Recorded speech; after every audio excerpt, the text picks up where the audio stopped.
day is great.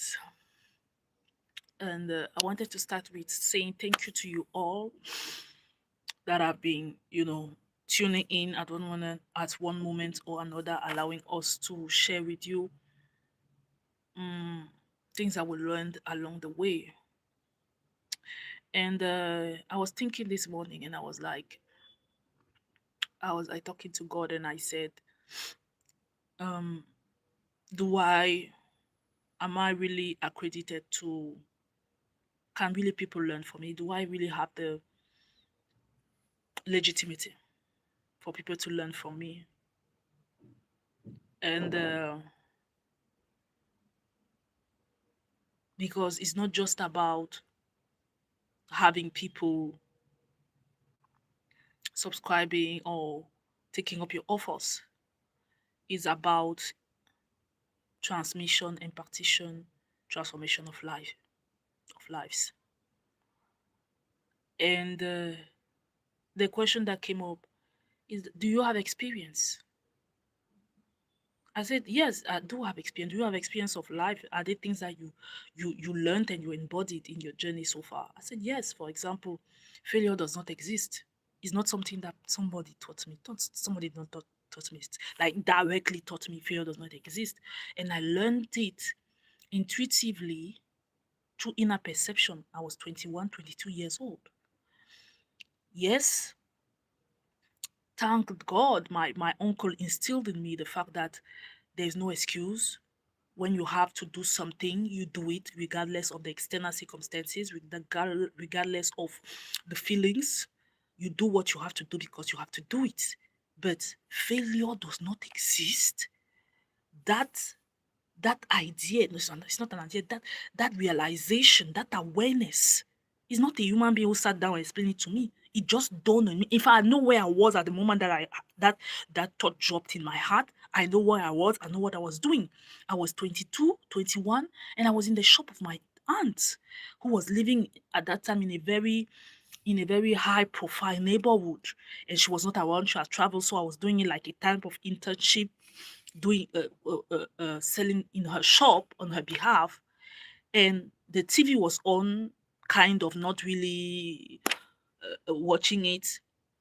And it was an actress, a Hollywood actress, that was going through an interview, and she said something. And from that which she said, I just had the realization, you know what?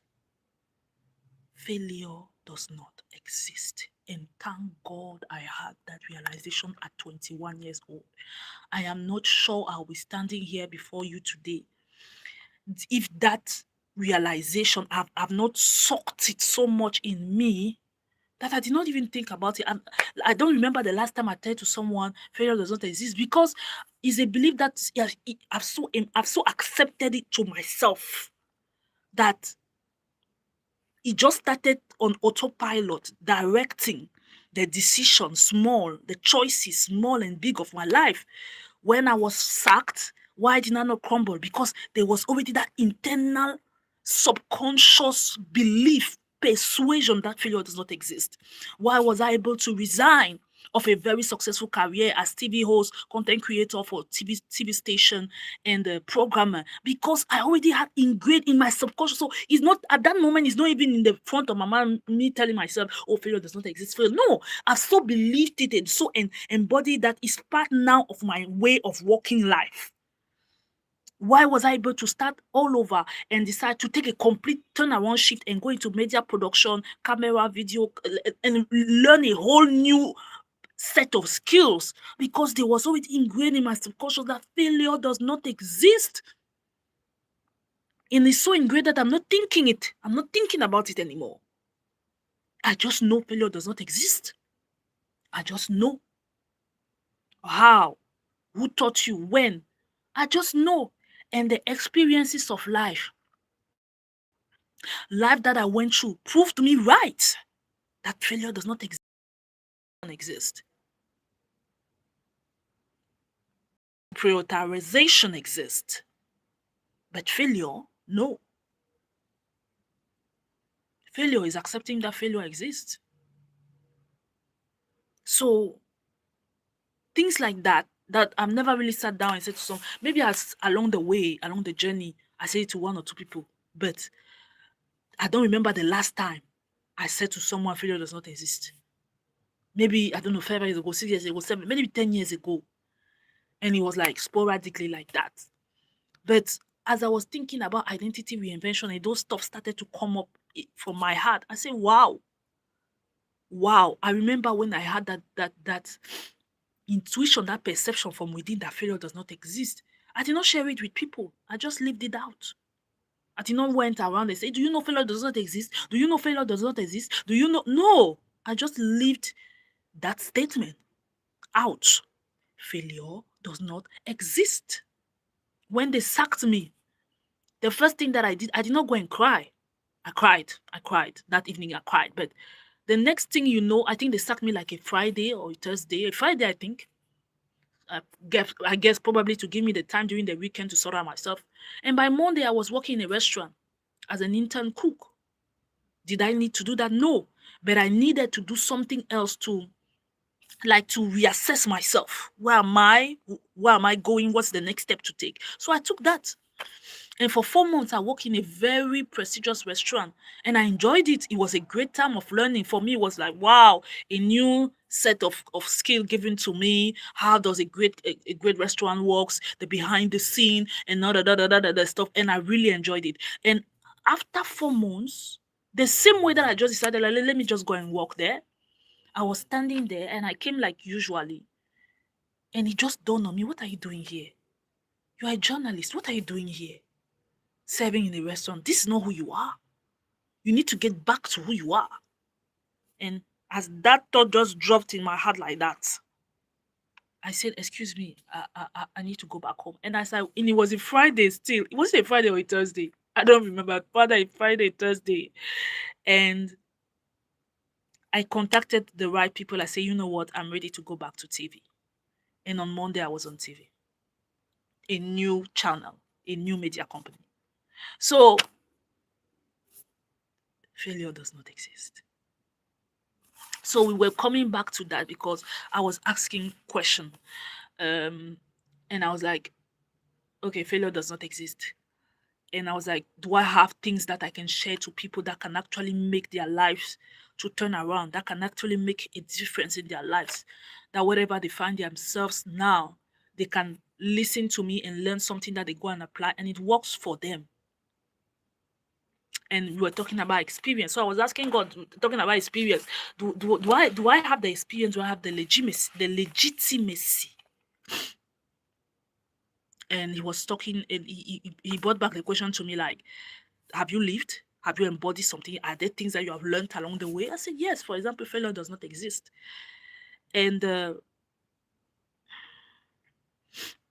are some things like that that I've learned that have tremendously helped me. Does it mean that there's no more contradiction in my life today? There is. There is. Right here, right now, there is contradictions.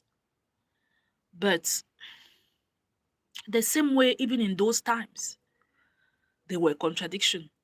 But those knowing, those persuasion and conviction helped me to see beyond the immediate, helped me to fly above the challenge and the trial and the contradiction.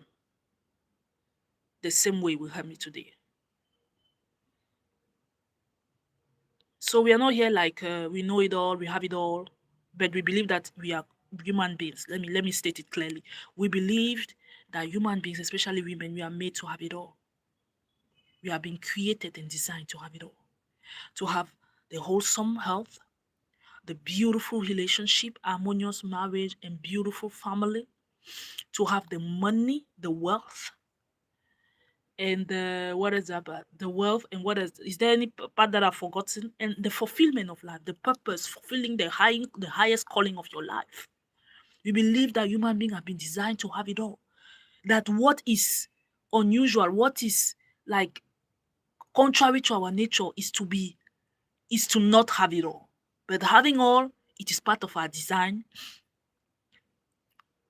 It is part of our nature. It is what is normal. But we have been retrained. The human family has been retrained to believe that we are not supposed to have it all. And we have been even furthermore retrained to accept that we cannot have it all. But it's a lie. It is a lie. Because deep down inside of us, when you look at children, before they are completely socialized, they just believe that they should have and they have it all. They just believe it. It doesn't matter if the background is a poor background or a wealthy background.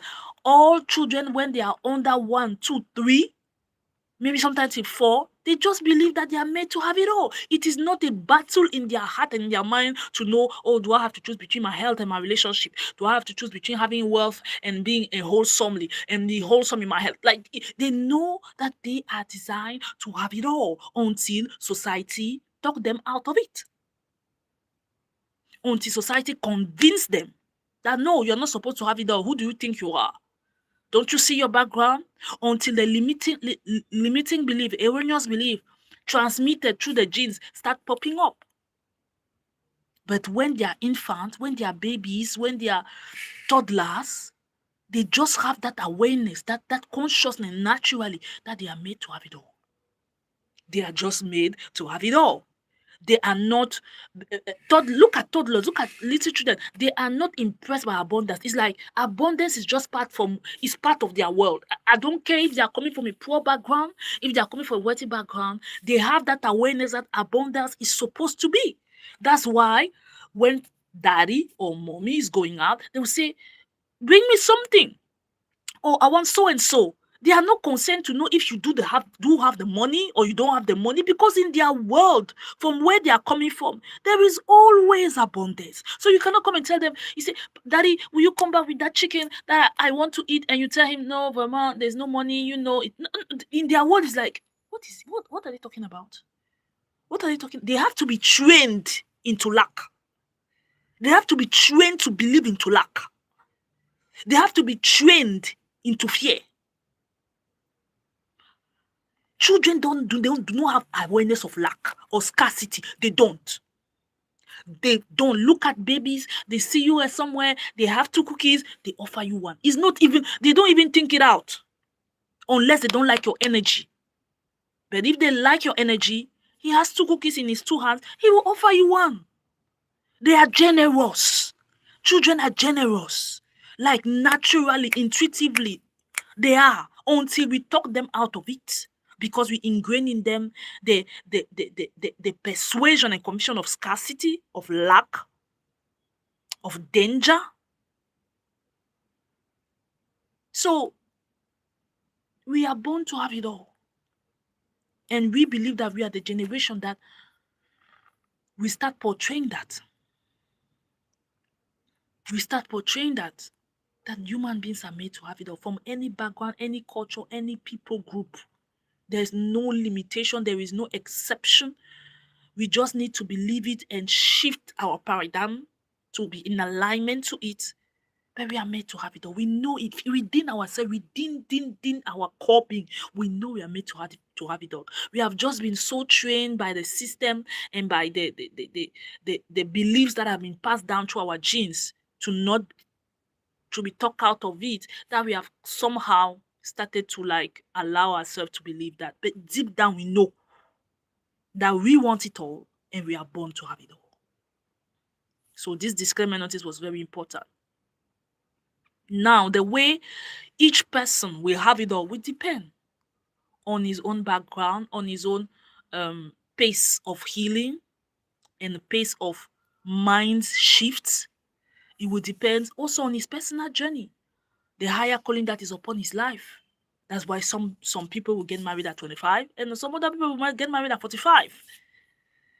But as long as those 2 people are very much aware that we are born to have it all, they can end at the end of the day, at the end of the journey, they can still have it all, which is actually the only aim here.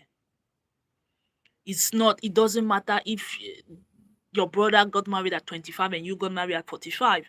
As long as at the end of the day, when we look at the big picture, you have it all. So today, when we talk about identity reinvention, Let me dive directly into the subject of today. Today, when we talk about identity reinvention, I wanted to talk about the common denominator. And I think that having this preview, we already stepped into that without knowing. Identity reinvention, the common denominator, you. Identity reinvention, the common denominator, you. So I have my notes here. You can take a paper and a pen to write. Also, we have breaking down into 3 points. The identity reinvention, you are the common denominator. And why is it important to realize that you are the common denominator?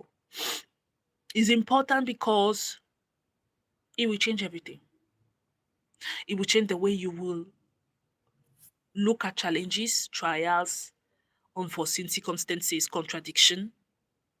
It will change the way you will look at areas of your life where you are not yet where you want to be. It will change the way you will perceive your finances, your relationships, your health. It will change everything. And for the better. Because we are here to make our life, to become the best version of ourselves and to live, not just to live life, but to enjoy life, to fully have the full delight of life, not just surviving, not just surviving. So number one, everything that happens or not is you. Hmm. Identity reinvention, you are the common denominator. I am the common denominator in my identity reinvention. And number one, everything that happens or do not happen is you. It is you. And it is a very, very simple statement, and at the same time, it's a very, I will not say difficult statement, maybe difficult statement, because none of us wants to agree or accept that you mean that the financial struggle I'm going through, like it's like no matter what I do, I'm not able to just break that ceiling. I'm not just able to raise that floor when it comes to my finances. It's me. You mean that this disastrous relationship or this difficult relationship that I may have with some family members and that I may have with my husband or my children, you mean it is me? You mean my health with which I'm battling and I'm testing this and I'm attempting to this and I'm doing this and I'm doing that and still my health is not premium?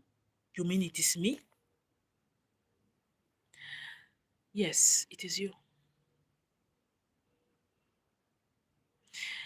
And although it can come with a lot of pain to realize that, oh wow, it is me, it can, the other side of that coin is that it also comes with a lot of freedom.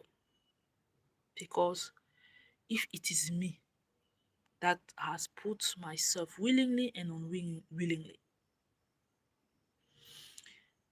in those situations that I do not like, who or that I feel that I can improve, I want improvement, and you say it is me, it means the ability to change them is also me. That's what it means. The ability to change them is also me. We are talking about identity reinvention. You are the common denominator. Number two, keep your eyes fixed on your dream. And by dream here, I mean the desire, your desire, the inner desire. For example, if you talk about relationship, maybe the relationship with one of your parents, maybe the relationship with your parents or with your siblings or with your children or with your spouse, and that ideal that you have, that this is the way things are supposed to be, this is the way I want to enjoy this relationship, this is the way this relationship should be. That image that you have ideally of that relationship, that image that you have ideally of your finances, that image that you have ideally of your health, You have to make everything to keep it, to protect it, to preserve it intact in your mind and in your hearts. Absolutely. Whatever it takes for you to preserve that, you do it.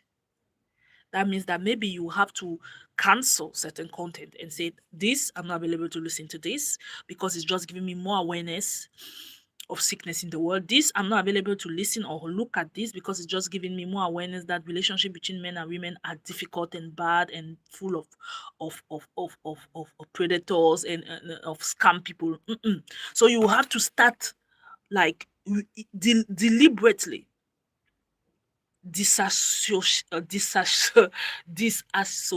yourself from people, from content, visual and audio content that wants to bring you into the awareness of that which you do not want.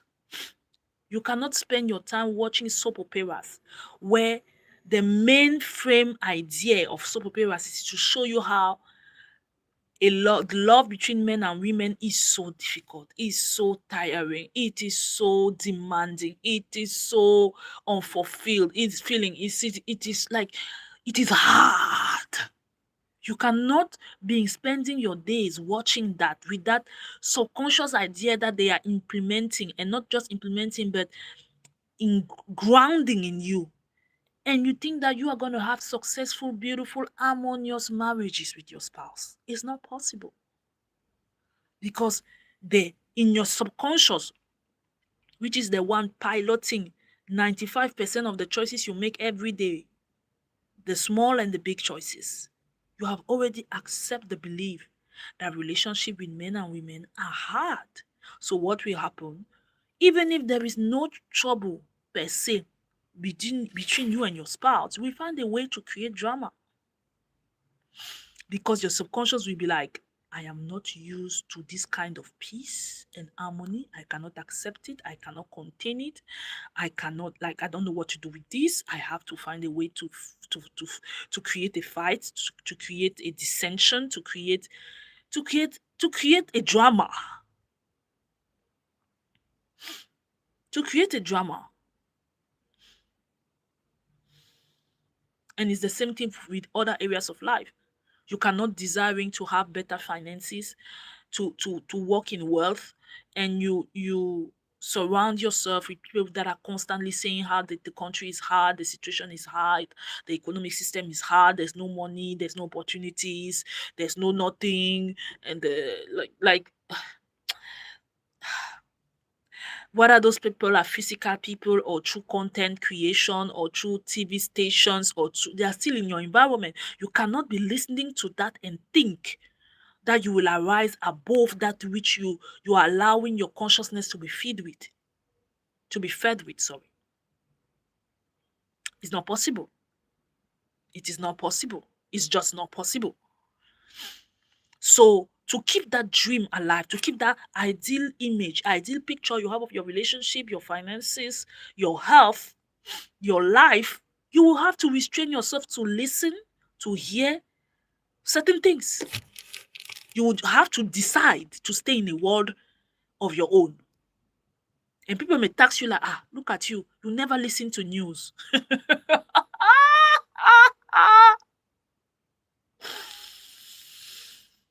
Sorry for my nose, guy. Just bear with me. People may tax you, look at you. You never listen to news. Like, don't you want to know what's happening in the world? Excuse me. Just excuse me a little bit. I want to ask you a question. What that we should call learning what's going on in the world? What will it instill in me? Will it instill in me fear, worry, anxiety, sense of scarcity and lack? If the answer is yes, no, thank you.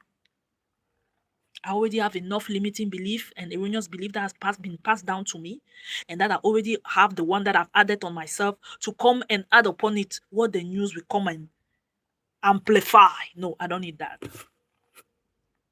I'm already on the path of detaching myself of my own erroneous belief in this different domain to come and add the power of the news, using their voice and the visual to even amplify that sense of scarcity and lack and want, that sense of insecurity, that sense of like unsafety.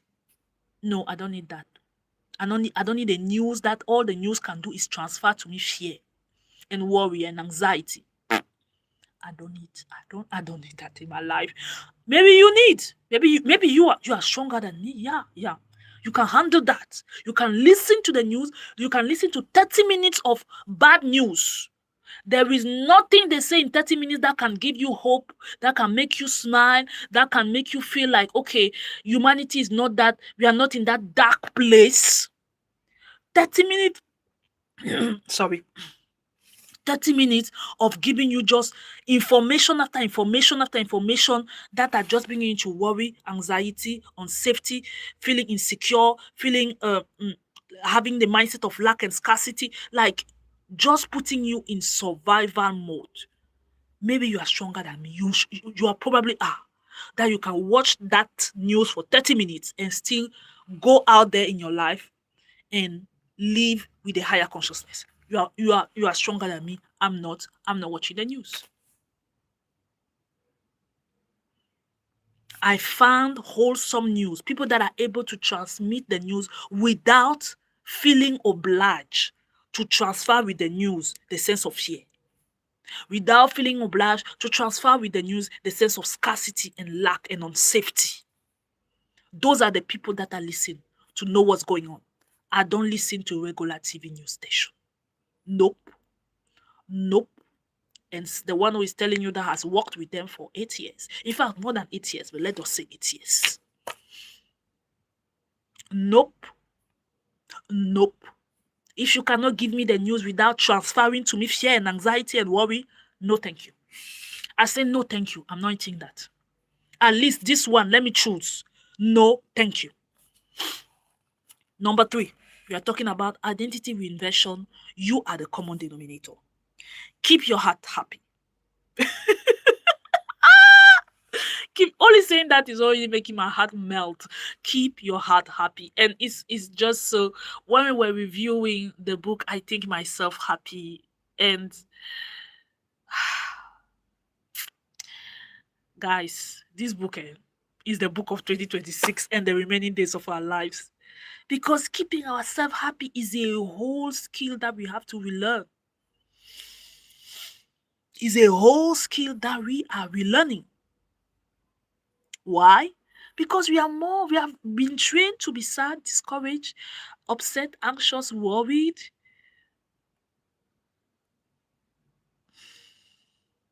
So training ourselves to believe that I am happy no matter what. Things go the way I want, I am happy. Things are not going the way I want, I am happy. Things are falling into place, I am happy. Things are like they are going all like it's like they are all scattered. I'm still happy. It is a whole relearning of skills that we are doing right here. But we are going to get there. Because we learn in that book, I Think Myself Happy by Professor Sean Smith, that we are the magnet. We are the only, what's the theme of today? You are the common denominator. So if we allow the circumstance, the situation, as urgent, as really terrible as it is, to come inside of us and affect us internally by making us discouraged, sad, anxious, worry, what else? Resentful, angry, we are the common denominator. We are the magnet. We are the one to attract. What will we attract?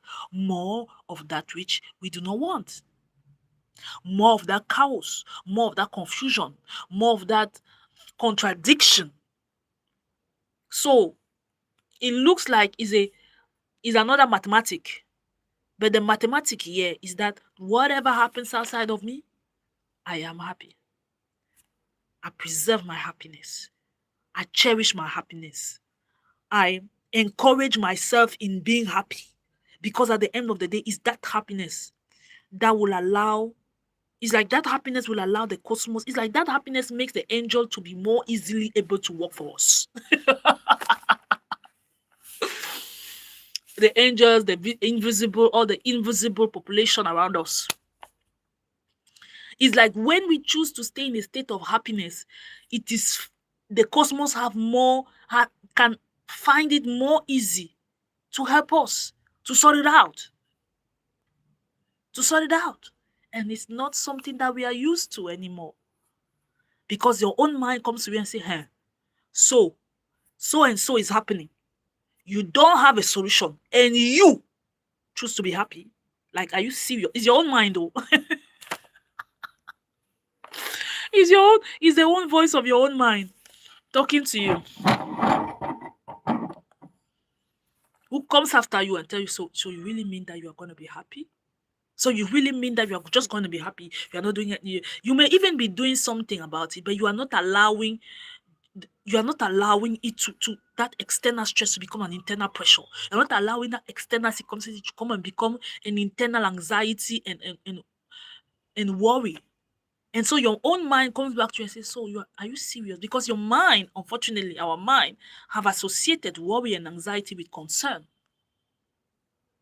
So when we choose to remain happy, to be happy and to remain happy, no matter what, our minds are like, she's not concerned. She's not taking it seriously. She's not taking it seriously. When it's actually not the case. So we are also retraining our mind to know that no, seriousness or concern doesn't have to be joined or linked with worry and anxiety. No. I can be genuinely concerned and stay happy. In fact, the proof that I'm really concerned is that I choose to stay happy because I have understood that it's my happiness, that internal state that will produce the right frequency, the right vibration that will bring up the right solution to emerge, to come into this dimension, to manifest, and not the other way around. So we are happy no matter what. We choose to be happy no matter what. When our mind wants to talk us out of it, when circumstances and situation wants to talk us out of it because of 1, 2, 3 things, we remind ourselves, I am happy. We don't need to feel the happiness. We said it already here, but let me just say it again because repetition is not a bad thing. We all need repetition. We don't need to feel the happiness. We don't need to sense the happiness.